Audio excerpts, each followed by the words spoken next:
देश में corona virus का कहर जारी है। कोविड-19 के 52,509 नए मामले सामने आने के बाद बुधवार को संक्रमितों की संख्या 19 लाख के पार पहुंच गई। देश में 2 दिन में मामले 18 लाख से 19 लाख के पार पहुंच गए। लेकिन राहत की बात यह है कि देश में अब तक 12,82,215 लोग इस बीमारी से ठीक हो चुके हैं, जिसके बाद देश में रिकवरी रेट भी बढ़ गया है। देश में अब रिकवरी रेट बढ़कर 67.19% हो गया है। वहीं दूसरी ओर मृत्यु दर में गिरावट दर्ज की गई है। मृत्यु दर 2.09% हो गई है। स्वास्थ्य मंत्रालय द्वारा जारी किए गए ताज़ा आंकड़ों के मुताबिक पिछले 24 घंटे में 8,057 लोगों की जान जाने के बाद अब मृतकों की संख्या बढ़कर 39,795 हो गई है। देश में फिलहाल 5,86,244 एक्टिव केसेस हैं, जो कुल मामलों का 30.72% है। देश में लगातार 7वें दिन कोविड-19 के 50,000 से ज्यादा मामले सामने आए हैं। वहीं भारतीय आयुर्विज्ञान अनुसंधान परिषद यानी ICMR के अनुसार देश में 4 अगस्त तक कुल 2,14,84,402 नमूनों की जांच हो चुकी थी, जिनमें से 6,19,652 नमूनों की जांच मंगलवार को हुई। मंगलवार को स्वास्थ्य मंत्रालय की प्रेस ब्रीफिंग में ICMR ने कहा कि क्योंकि ICMR द्वारा अत्यधिक सैंपल की जांच हो रही है, इसलिए मामलों में वृद्धि देखने को मिल रही है। साथ ही 6,19,652 सैंपल्स का 25 से 30% रैपिड एंटीजन टेस्टिंग से परीक्षण हुआ था। इसके अलावा स्वास्थ्य मंत्रालय ने प्रेस ब्रीफिंग में कहा कि भारत में कोविड-19 के कारण 50% मौतें 60 साल या उससे अधिक आयु के बीच की हुई हैं और 37% मौतें 45 से 60 साल के बीच की आयु वर्ग में हुई। इसके अलावा 11% मौतें 26 से 44 साल के लोगों में हुई हैं और 1% मौतें 18 से 25 साल के बीच की उम्र में लोगों में देखने को मिली हैं। यानी कोविड-19 से सबसे ज्यादा मरने वालों की उम्र में 60 या उससे अधिक उम्र के लोग आते हैं। देश में बढ़ते कोरोना संक्रमण के बीच खास बात यह है कि देश की राजधानी दिल्ली में कोरोना के सक्रिय मामलों की संख्या 10,000 से कम हो गई है। दिल्ली में एक्टिव केस की संख्या 9,897 है। दिल्ली में कुल कोरोना मरीजों का आंकड़ा 1,40,000 के करीब है, जहां 4,033 लोगों की मौत हो चुकी है। अब तक 1,25,000 से ज्यादा लोग इस बीमारी से ठीक हो चुके हैं। लेकिन महाराष्ट्र 4,57,956 मामलों और 16,142 मौतों के साथ कोरोना से सबसे ज्यादा प्रभावित राज्य बना हुआ है, जिनमें से 300 मौतें पिछले 24 घंटों में रिपोर्ट की गयी। वहीं इसके बाद तमिलनाडु 55,152 मामलों और 4,349 मौतों के साथ दूसरे नंबर पर है। देश में बढ़ते कोरोना संकट के बीच सभी को कोविड-19 की वैक्सीन का इंतजार है। अब इसी बीच एक राहत की खबर सामने आई है।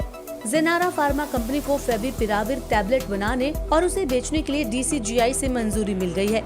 खबरों के मुताबिक ये दवाई कोरोना वायरस संक्रमण के हल्के से मध्यम लक्षणों वाले रोगियों के इलाज के लिए कारगर है।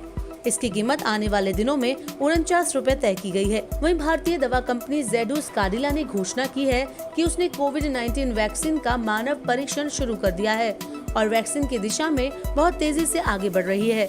स्वदेशी कंपनी की तरफ से ये बयान जारी किया गया है कि कोरोना वैक्सीन कैंडिडेट के लिए फेज 1 का क्लिनिकल ट्रायल पूरा हो गया है और दूसरे फेज के लिए ट्रायल कल यानी 6 अगस्त से शुरू हो जाएगा। इससे पहले सन फार्मास्यूटिकल इंडस्ट्रीज ने मंगलवार को कोरोना मरीजों के लिए फ्लूगार्ड टैबलेट लॉन्च की थी, जिसकी भारतीय बाजार में कीमत 35 रुपए के लगभग तय की गई थी। बढ़ते कोरोना वायरस के बीच अब जानी मानी हस्तियों में कोविड-19 के मामले बढ़ते जा रहे हैं। इस बीच बुधवार को singer SP Balasubrahmanyam corona positive पाए गए हैं। इस बात की जानकारी सिंगर ने बुधवार को अपने फेसबुक अकाउंट से एक वीडियो जारी करके दी। उन्होंने बताया कि उन्हें कुछ दिनों से बुखार था, सर्दी थी, जिसके बाद कोविड-19 का टेस्ट कराया गया। इसके बाद उनका रिजल्ट पॉजिटिव आया। सिंगर ने कहा कि उनके परिवार वाले चिंतित थे, इसलिए उन्होंने खुद को हॉस्पिटल में एडमिट करवाया है। उत्तर प्रदेश में कोरोना संक्रमण तेजी से बढ़ता जा रहा है। अब कानून मंत्री ब्रजेश पाठक की कोरोना रिपोर्ट पॉजिटिव आई है। इसकी जानकारी उन्होंने अपने ट्विटर हैंडल से दी। साथ ही उन्होंने अपने संपर्क में आने वालों से अपनी जांच कराने का अनुरोध किया। वहीं केंद्रीय पेट्रोलियम मंत्री धर्मेंद्र प्रधान की कोरोना रिपोर्ट भी पॉजिटिव पाई गई है। उन्हें मेदांता अस्पताल में भर्ती कराया गया है। धर्मेंद्र प्रधान ने ट्वीट कर कहा कि कोविड-19 के लक्षण दिखने पर मैंने टेस्ट करवाया, जिसमें मेरी रिपोर्ट पॉजिटिव आई है। इसी बीच कर्नाटक विधानसभा में विपक्ष के नेता सिद्धारमैया की स्थिति में अब सुधार है। अस्पताल प्रशासन की तरफ से इस बारे में जानकारी दी गई है। इससे पहले उनका कोरोना टेस्ट पॉजिटिव आया था, जिसके बाद उन्हें अस्पताल में भर्ती करा दिया गया था। इसके अलावा मध्य प्रदेश के मुख्यमंत्री शिवराज सिंह चौहान बुधवार को कोरोना संक्रमण से पूरी तरह से ठीक हो चुके हैं। कोविड-19 से उबरने के बाद उन्हें भोपाल के चिरायू अस्पताल से छुट्टी दे दी गई है। डॉक्टरों ने उन्हें घर पर खुद को अलग रखने और 7 दिनों के लिए होम क्वारंटाइन रहने की सलाह दी है। कोरोना वायरस के बढ़ते मामलों के बीच अगर बात करें कोरोना वायरस के ग्लोबल संकट की, तो पूरे विश्व में 1,85,63,065 लोग कोरोना वायरस से संक्रमित हैं। वहीं 7 लाख से ज्यादा लोग इस बीमारी से अपनी जान गंवा चुके हैं। इसके अलावा कोरोना वायरस से सबसे ज्यादा प्रभावित देशों में अमेरिका सबसे ऊपर बरकरार है, जहां 47,71,846 कोरोना संक्रमण के मामले हैं। वहीं 1,56,000 से ज्यादा मौतें अमेरिका में हो चुकी है। इसके बाद दूसरे नंबर पर ब्राजील है, फिर तीसरे नंबर पर इंडिया है, चौथे नंबर पर रशिया और 5वें नंबर पर साउथ अफ्रीका है। कोरोना वायरस से आज पूरी दुनिया परेशान है। वहीं पूरे विश्व को कोरोना वायरस की वैक्सीन का बेसब्री से इंतजार है।